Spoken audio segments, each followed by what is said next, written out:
ત્રીજા નંબરની જે શક્તિપીઠ છે એ છે બહુચરાજી, જેને બેચરાજી પણ કહેવામાં આવે છે, અને કયા જિલ્લામાં આવેલી છે તો મહેસાણા જિલ્લાની અંદર આવેલી છે. મંદિર સૌથી પહેલા દર્શન કરી લો બહુચર માતાના. તો મંદિરમાં આ ટાઈપની મૂર્તિ તમને જોવા મળશે, અને બહુચર માતાનું જે મંદિર છે એ આવું કંઈક તમને જોવા મળશે. ઓકે, ક્યાં આવેલું છે તો મહેસાણા જિલ્લામાં આવેલું છે, અને બહુચરાજી પોતે એક તાલુકો છે. ઓકે, તો ગુજરાતની 3 શક્તિપીઠોમાંની એક શક્તિપીઠ મહેસાણા જિલ્લામાં બેચરાજી તાલુકામાં છે, જ્યાં બહુચર માતાનું મંદિર આવેલું છે, જેમની પૂજા શ્રી બાલા ત્રિપુર સુંદરીના અવતારમાં કરવામાં આવે છે. આ યાદ રાખજો. ફરીથી રિપીટ કરું છું, અહીંયા બહુચર માતાનું મંદિર આવેલું છે, પરંતુ બહુચર માતાની જે અહીંયા પૂજા છે એ કયા રૂપમાં કરવામાં આવે છે તો શ્રી બાલા ત્રિપુર સુંદરીના અવતારમાં કરવામાં આવે છે. અહીંયા તમે જોઈ શકો છો બાલા ત્રિપુર સુંદરી આ એમનો અવતાર છે, એ રીતના એમની પૂજા કરવામાં આવે છે.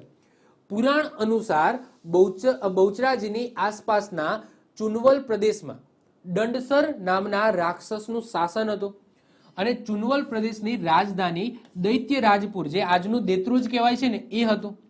દંતકથાઓ છે કે દેવી બહુચરાએ દંડાસુરનો આ દંડાસુર છે એનો વધ કર્યો, અને દેવતાઓને એમના ચંગુલમાંથી મુક્ત કર્યા હતા. આખી એક પુરાણની અંદર કથા લખેલી છે. કમાલીઓ, પછી કાલરીના સોલંકી રાજપૂતો, પછી પવૈયાઓ જેને નપુસંકો કહીએ છીએ, અને ટ્રાન્સજેન્ડર જેને જે હિજડા આપણે કહીએ છીએ ટ્રાન્સજેન્ડર. તો ટ્રાન્સજેન્ડર એમના દેવીના આશીર્વાદ મેળવવા માટે અહીંયા મોટી સંખ્યાના અહીંયા મતલબ કે ભક્તો આવે છે. કોણ કોણ આવે છે તો મોટા ભાગે તો કમાલીઓ આવે છે, પછી કાલરીના સોલંકી રાજપૂતો આવે છે, પછી પવૈયાઓ જે નપુસંકો, અને ટ્રાન્સજેન્ડર આમના દેવી છે, મતલબ કે એમની આરાધ્ય દેવી છે. તો આ જે બધા લોકો છે એ મોટી સંખ્યામાં અહીંયા આવે છે. બાકી આપણા જેવા હું પણ જાઉં છું, ઓકે, સમયાંતરે, પરંતુ મોટી સંખ્યામાં આ જે છે એ વધારે આવે છે. ક્લિયર? તો એ જસ્ટ આપણે નોંધ લઈશું. એના પછી નેક્સ્ટ વાત કરીએ, બહુચર માતાનું જે વાહન છે એ કુકડો છે. બહુચર માતાનું વાહન કુકડો છે. સોલંકી યુગમાં અને સુવર્ણ કાળમાં રાજ્યના પ્રતીક તરીકે ધ્વજ ઉપર કુકડાનું નિશાન છે. તમને કદાચ ખબર હોય તો સોલંકી યુગની અંદર જે સુવર્ણ કાળ આપણે કહીએ છીએ, ગુજરાતનો સુવર્ણ કાળ એટલે કે સોલંકી કાળ. તો એ સોલંકી કાળની અંદર રાજ્યના પ્રતીક તરીકે, અને જે ધ્વજ હતો સોલંકી કાળનો, જે ધ્વજ હતો સોલંકી વંશનો જે ધ્વજ હતો, એમાં તમને કુકડાનું નિશાન તમને જોવા મળશે. બહુચર માતાના હાથની વાત કરીએ કે કયા હાથમાં શું છે, તો બહુચર માતામાં તેમના જમણી બાજુએ તમને તલવાર જોવા મળશે. જમણી બાજુએ તમને તલવાર જોવા મળશે.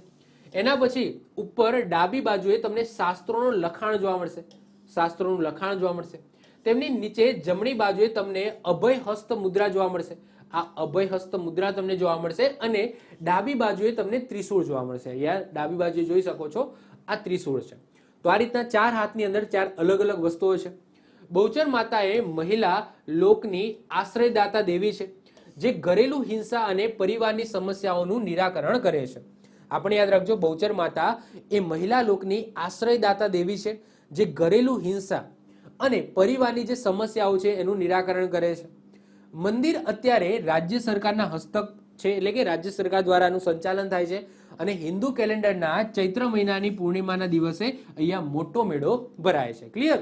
તો બહુચરાજી અથવા તો બેચરાજી, જ્યાં બહુચર માતાનું મંદિર આવેલું છે, જેમની પૂજા કયા અવતારમાં થાય છે? શ્રી બાલ ત્રિપુર સુંદરીના અવતારમાં થાય છે. યાદ રાખીશું. આ એક કથા છે. કથા યાદ નહીં રાખો તો ચાલશે.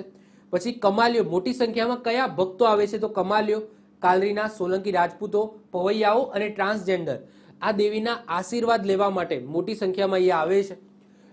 બહુચર માતાનું વાહન કયું છે યાદ રાખજો. જો કે આપણે હિન્દુ ધર્મની અંદર જે દેવી દેવતાઓ છે એનો અલગ વિડીયો આવશે, જેમાં આપણે બધા દેવી દેવતાઓની પણ વાત કરીશું. તો આ બધું જે છે એ તમારે ખાસ યાદ રાખવાનું છે. આવી જ રીતના ઓછા સમયની અંદર મહત્વપૂર્ણ નોલેજ મેળવવા માટે અને મને સપોર્ટ કરવા માટે આજે જ આપણી યુટ્યુબ ચેનલ ટીચિંગ કિશન ક્લિપને સબસ્ક્રાઇબ કરો.